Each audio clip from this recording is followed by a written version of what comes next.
The agriculture sector offers a pathway to foster Zambia's rural development and inclusive socio-economic transformation. Zambian agriculture has huge potential to grow by utilizing its abundant land, water, and labor resources in a sustainable manner. The sector's growth has, however, remained stagnant and is characterized by weak linkages to markets, low value addition, low productivity, weak market integration, low mechanization and utilization of its land, weak extension services, climate change impacts, and an unpredictable policy environment that limits increased private sector investments.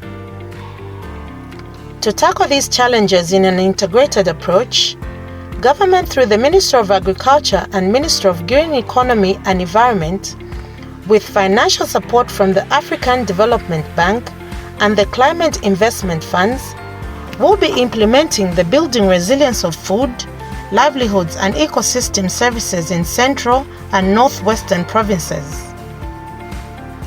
Addressing stakeholders during a 2-day consultative meeting held in Sedrenge district of Central Province, Lewis Bangwe, an agriculture specialist from African Development Bank, explains what the new project is all about. Now, BREFOLES has two components, and Madam Harriet will talk about that. It has two components. Component one is the Nansanga project. All the activities that we discussed and agreed before, they are still there. We have not removed anything. We have not changed anything. Of course, she will present it again, and if there are any tweaking or adjustments to be made, this stakeholder meeting should let us know. And the money reserved for that is $13 million, which will be all investments in the farm block. And from the beginning, that's what we have been promising. And that is what is the loan. That is what is the ADF loan from the African Development Bank. Then component two is what we are calling Nature, People and Climate, which is financed with a grant of $20 million from the Climate Investment Fund. This component is the one that is now covering Central and Northwestern provinces, focusing on the climate resilience building interventions or support activity. In the Central province, it's covering 5 districts. I think Chitambo, Serenge, Kushi, Ngawe, and I think Kapiri. In the Northwestern province, there are 7 districts that are covered there. Again, the mechanics of how the project will be managed and how the districts will access the resources will be discussed when she makes the presentation. There is also another small component of funds which we secured from the Korea Trust Fund, which is about $800,000. It's a grant, and this one is focused on the improving availability of seed, improved seed for non-commercial, for those crops that are not very well commercialized on the market, like cassava and soybeans. So the project will work with ZARI and the other international organizations to do rapid multiplication of these planting materials and distributing them to the farmers.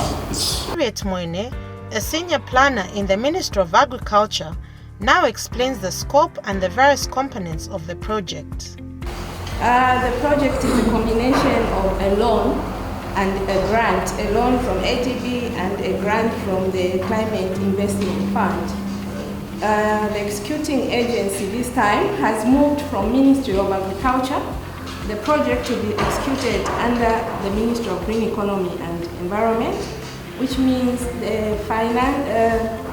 The signing officer is now under the Ministry of Green. The total cost of the project is about 30 million USC. USC is the currency under the Africa Development Bank, which is approximately $40,800,000. It's a big value, and the implementation will go for 5 years. As Mr. Bango has already explained, we are hopeful. As you heard, the Cabinet made some resolutions 3 days ago, and one of the resolutions was to consider soft loans, borrowing concessional loans, and the biggest component of this project is concessional loans. So we are hopeful that 2026 will be in the borrowing plan. This stopped us this year. We are supposed to start implementing the Nansanga. Remember when we came to the meeting in January this year, but unfortunately Parliament did not approve any new date. So we are hopeful that come September, when Parliament sits, we'll see BREFOLES appearing in the borrowing plan. So as mentioned, this is a collaboration, a joint collaboration between the Ministry of Green Economy and the Ministry of Agriculture, supported by the Africa Development Bank and the Climate Investment Fund. So this project has been anchored under the two investments in the two ministries, in the two economies, green, agriculture and fisheries and livestock. Under green, we have what we call the Zambia Nature People and Climate Investment Plan, which they are implementing, and under the Ministry of Agriculture, Fisheries and Livestock, we have the Comprehensive Agriculture Transformation Program, which have clearly identified the activities that we have proposed in the project. The development objective, of course, is to increase incomes of our rural people. Nansanga and some of the selected districts that we have identified are basically we are basically targeting the rural people and their enterprises to bring change using sustainable livelihoods and resilient landscapes. We are coming because of what we are now facing, the climate change effects.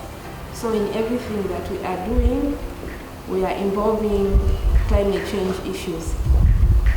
So the project has got 3 components. I mentioned earlier, the Nansanga, which you all know, is component 1. This is production and commercial activities in the Nansanga Farm Block. Basically just targeting the Nansanga Farm Block. Then there's a second one, which is we have joined with Green, called the landscape management through nature-based solutions. The experts will explain about nature-based solutions. And of course the third one, which is institutional capacity and project management, looking at I'm really excited. Just looking at the name of the project, it includes everyone. I was mentioning to the team leader here that I think when we had just Nansanga, it was limiting. It was more agriculture focused. But this one gives a leeway and that excitement, the commitment from each and every stakeholder so that we foster the development in the areas where we are going to work at the project. I want to zero in from the agriculture point of view. For us, we as the province, we are excited really. From the Nansanga component, it speaks to our mandate as a ministry. It speaks to a lot of policy documents that we have put out there. We are talking about increased production and productivity. That is our core mandate. How do we attain our core mandate? The project is coming in to train farmers, to train our agricultural staff, promote irrigation and mechanization. We have also the one aspect that has come in, that will promote diversification, crop diversification. That is multiplication of seed vis-a-vis soybeans and cassava. We are talking about value addition. Our farmers, especially small-scale farmers, usually they produce and sell. So that means that they don't get much income. But here is the project that is coming to promote value addition. Also, in the mentality of most of our farmers, agriculture is just a hobby or a social activity.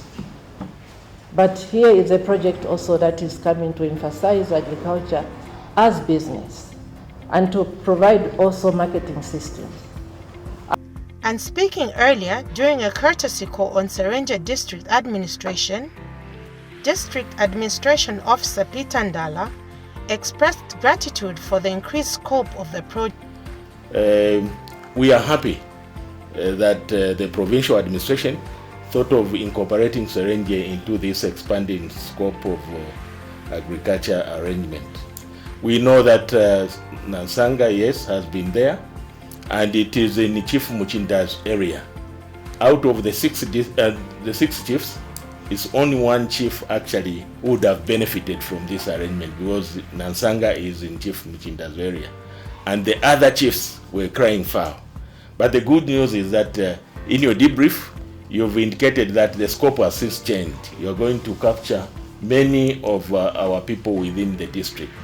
We are talking of actually 158,830 according to the census figures, meaning all these will be beneficiaries of this project.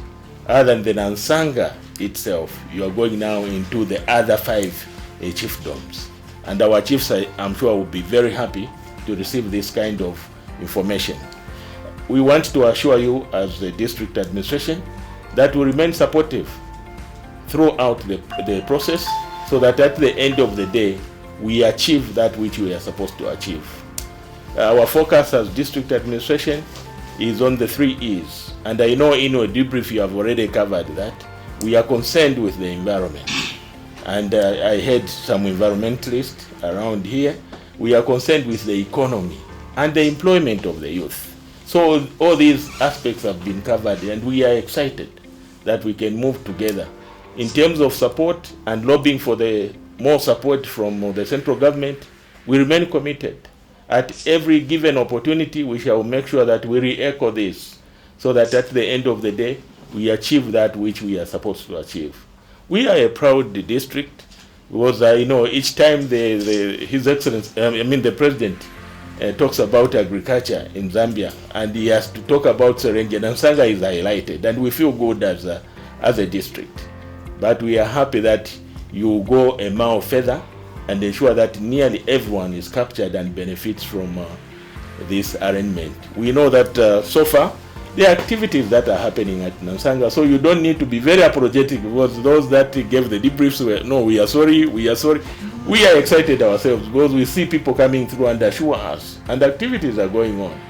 So we know that it may take time, but we have noticed that there is an improvement, there is an upgrade since the last interaction, and we hope for the better.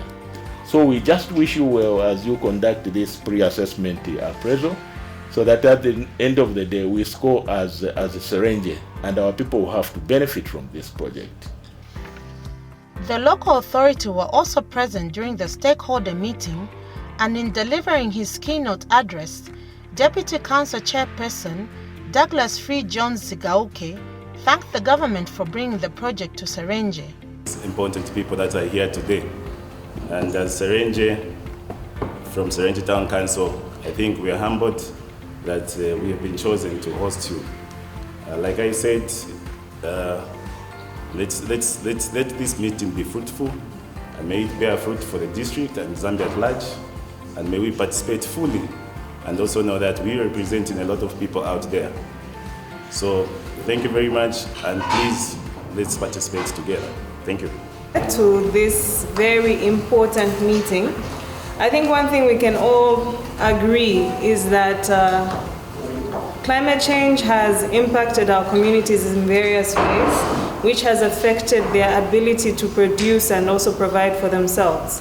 So when we have an opportunity to have initiatives such as these being implemented in our district, I think it's safe to say we are blessed, very, very blessed. So As we begin our deliberations today, I just, like our deputy said, I'll just encourage each and every person in here to fully participate and contribute, because at the end of the day, we're all here for one main reason, which is to better the lives of the people of Serengeti.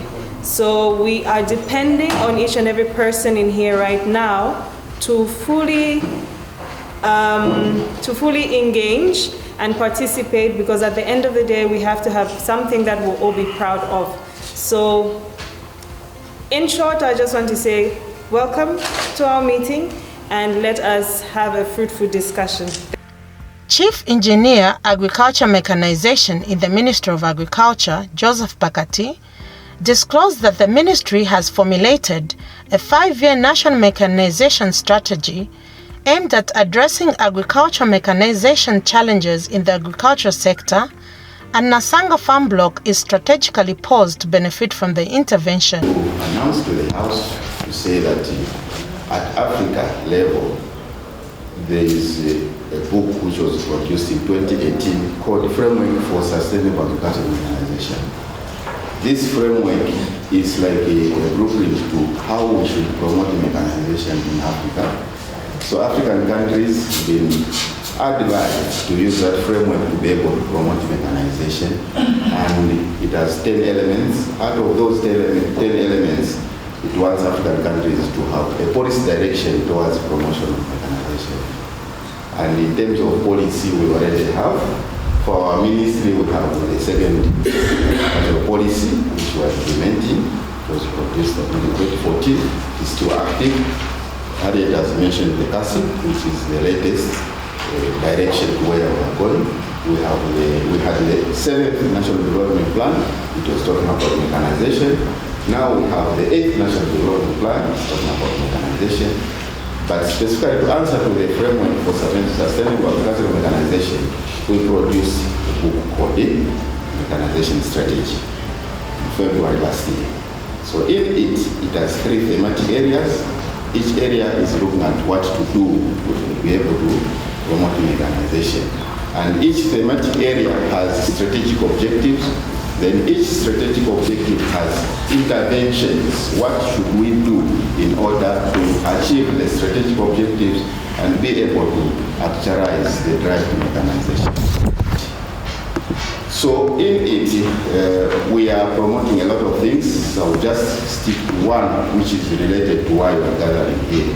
It's the support to establishment of what we call mechanization service centers. As government of Zambia, during the launch of this strategy, we also are piloting what we call Mechanized 360, where we want to prop up the idea of use of mechanization in our farming. The government wants to reach a target of 10 million metric tons maize, 1 million metric tons wheat, 1 million soybeans, but our smallholder farmers cannot reach that target per year using a hand pump. So they have to use some kind of mechanization. Tractor is one of them, but they can be other. So the 360 mechanization campaign, which was launched together with this strategy, has produced 50 mechanization service centers countrywide, 1 per province, then 40 extra in the district. In Central Province, we have one which is at provincial level in Kembe, which is Chiwomo, and then we have another one in Chiwoyunji, Mkoshi, in Serengeti.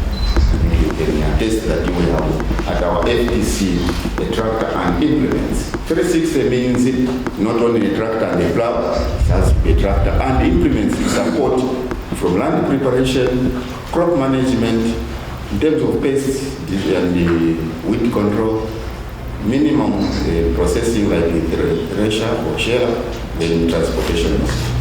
Due to cost, we couldn't cover the whole range. But the idea is that we'd like to promote the private sector to come on board and be able to do more than what the government has done. And a project like this, it has come in handy.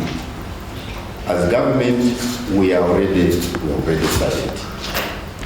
Apart from the Serengeti Farm Training Center, within the Nansanga Farm Block, we are also going to be able to assist mechanization.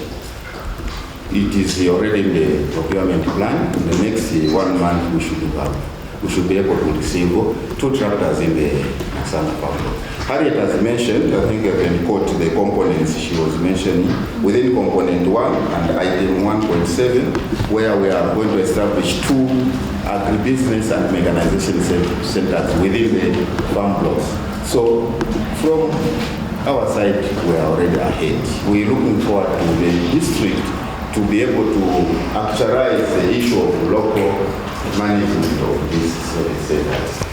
In the meantime, through the Capital Office, we will be able to manage at appropriate time that the farm block management committee is in place to be able to pay. So these 2 tractors with matching implements, a reaper, a plow, a cultivator, a planter, a boom sprayer, a trailer, they will come to Nansanga Farm Block in the next 1 month for mechanization access by the farmers within the farm block. That's the idea. We want the farmers within the farm block to have access. And with that access, then farmers will be able to hire and grow every graduate and acquire their own and also offer services. So we want to showcase that there is a business aspect to mechanization. The 2-day consultative meeting ended with a field trip to Nansanga Farm Block, where a number of strategic areas were visited, among them being the Musangashi Dam, the Nansanga Correction Service, and various health centers. Making that vision as if it's an hydropower. Yeah, so we need to make it like this is an agriculture dam. So it's along the Musangashi River. Currently it's being used by Zambia Correction Service. Those are the own commercial farmers getting water from the dam. So the scope of work here is basically, if you have seen on the reservoir, there's a lot of outgrowth. It has to be cleaned. And also here on the dam hole, we need to increase almost about 1 meter. So once we increase it, then we are sure that there will be more water here.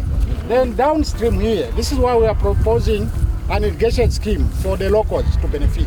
So there will be a 1 kilometer canal which will be done getting water from the dam because of the height which will be done here. Yeah, so the survey, the designs have been done already, and even the pegging has been done already. Yeah, so these are the spots. Then on the crossing point, there will be a bridge, a box type bridge, just well crossing from this small holdings to other part of the farm block. Because this is basically in the middle of the farm block. The project aims to provide climate resilience infrastructure, improve access to yield-enhancing technology, raise capacity of local institutions to manage farm block investments, and enhance private sector investment in agri-value chains. These interventions will lead to sustainable, resilient, diversified, productive and profitable value chains, ultimately resulting into increased production and productivity, resilient farming and agribusiness systems, and export-led agriculture.